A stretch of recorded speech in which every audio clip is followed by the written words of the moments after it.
कार्यक्रम को अंतता की ओर ले जाते हुए थोड़े से 5 मिनट के विचार आप लोगों के समक्ष में रखना चाहूंगी, क्योंकि देखिए जो ये विचार गोष्ठी है सामान्यतः ऐसा सब परिवारों में नहीं होता कि इतने अच्छे कार्यक्रम कराने, यज्ञ जैसे कार्यक्रम कराने के लोग बहाना ढूंढते हैं। बहुत सी सज्जन ऐसे हमने देखे हैं कि जो यज्ञ कराने का बहाना ढूंढते हैं, विद्वानों को घर में परिवार में बुला करके अपने बच्चों को उनके विद्वानों के प्रवचनों के माध्यम से संस्कार देना चाहते हैं। ऐसे बहुत कम परिवार हैं। बहुत से लोग ऐसे हैं जो बहाना ढूंढते हैं कि किसी प्रकार से हमारे परिवार में, घर में इस तरह का कोई कार्यक्रम हो ही ना, हमें परेशान ना होना पड़े। लेकिन वो एक दिन की या कुछ घंटों की परेशानी मान करके इस कार्य को एक बहुत बड़ी समस्या को जन्म देते हैं। हमें अपने परिवारों में यज्ञ के माध्यम से विद्वानों को बुला करके अपने बच्चों को अच्छे संस्कार देने का कार्य समय समय पर करते रहना चाहिए। सर्वप्रथम मैं अपना विषय रखती हूँ यज्ञ के विषय में 2 ही मिनट का, कि यज्ञ हमारे वेद शास्त्रों में सबसे श्रेष्ठ कार्य बतलाया है। यज्ञो वही श्रेष्ठतम कर्म है, कि यज्ञ संसार का सबसे श्रेष्ठ कार्य है। महर्षि दयानंद सरस्वती जी अपने अमर ग्रंथ सत्यार्थ प्रकाश की भूमिका में लिखते हैं कि प्रत्येक मनुष्य का आत्मा सत्य और असत्य को जानने हारा है। प्रत्येक मनुष्य का आत्मा जानता है कि संसार में सत्य क्या है और असत्य क्या है, लेकिन मनुष्य अपने थोड़ी सी सुख सुविधाओं के लिए अपने स्वार्थवश होकर न जाने कितने अनर्थ कार्य कर जाता है। आत्मा को तो पता होता है कि मैं गलत कर रहा हूं।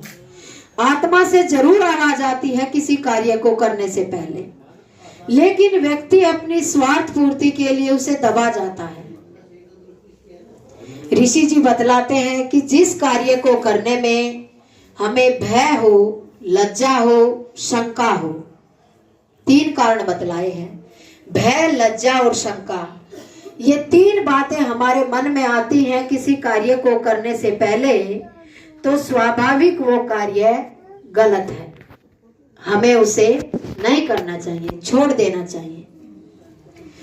तो यज्ञ के विषय में स्वामी जी बतलाते हैं कि प्रत्येक मनुष्य को अपने जीवन में नित्य कर्म करते हुए, यज्ञ भी एक हमारा नित्य कर्तव्य कर्म है, एक कंपल्सरी वर्क जिसे हम कह सकते हैं, उसे किसी भी स्थिति में, परिस्थिति में हमें छोड़ना नहीं चाहिए।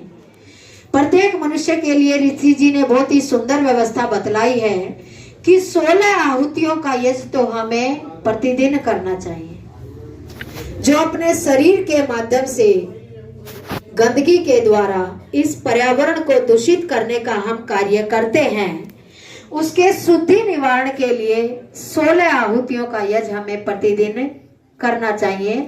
प्रत्येक मनुष्य के लिए है ये व्यवस्था। ऐसा नहीं जैसे हम अपनी दैनिक दिनचर्या में खाना नहीं छोड़ते, कैसी भी परिस्थिति हो खाना नहीं छोड़ता कोई भी व्यक्ति, स्नान करना नहीं छोड़ता। हमारी बहुत सारी ऐसी दिनचर्या है जिन्हें व्यक्ति नहीं छोड़ता।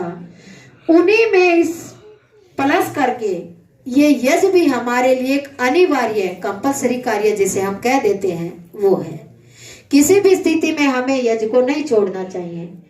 लेकिन दुर्भाग्य हमारा, अपनी इस वैदिक परंपरा को कह लीजिए, हमारे पौराणिक जगत में हिंदू धर्म भी हम इसे कहते हैं, हिंदुत्व भी इसे कह लेते हैं, सनातन धर्म भी इसे कहते हैं। सारी मान्यताओं को ध्यान में रखते हुए हमें यज्ञ को अपने जीवन में करते कराते रहना चाहिए। जब घर में परिवार में बच्चे देखते हैं कि हमारे माता पिता, हमारे दादाजी, परदादाजी इतने अच्छे कार्य करते थे, यज्ञ जैसे विद्वानों को बुला करके घर में परिवार में, तो स्वाभाविक है बच्चे को हमें कहने की आवश्यकता नहीं पड़ती, वे स्वयं जुड़ जाते हैं उन अच्छे कार्यों से। लेकिन माता पिता, हमारे बड़े बुजुर्ग जिस कार्य को प्रैक्टिकल रूप में करते हैं घर में, समाज में, बच्चे भी उनसे ज्यादा प्रभावित होते हैं। घर में भाषणबाजी नहीं चलती, बच्चों के बीच में भाषण नहीं चलता।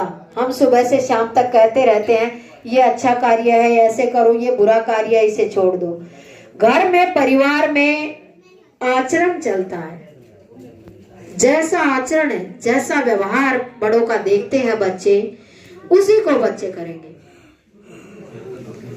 तो थोड़े से सूक्ष्म से विचार आप लोगों के समक्ष इसी आशा और निवेदन के साथ रखे हैं कि आप लोग इन्हें थोड़ा सा अपने इस मनुष्य जीवन में अपनाने का प्रयास करेंगे। फिर किसी भी माता पिता को, किसी परिवार को ये नहीं कहना पड़ेगा कि हमारे बच्चे हमारी बातें नहीं मानते या हमारे बच्चे हमारे हाथ से निकलते जा रहे हैं।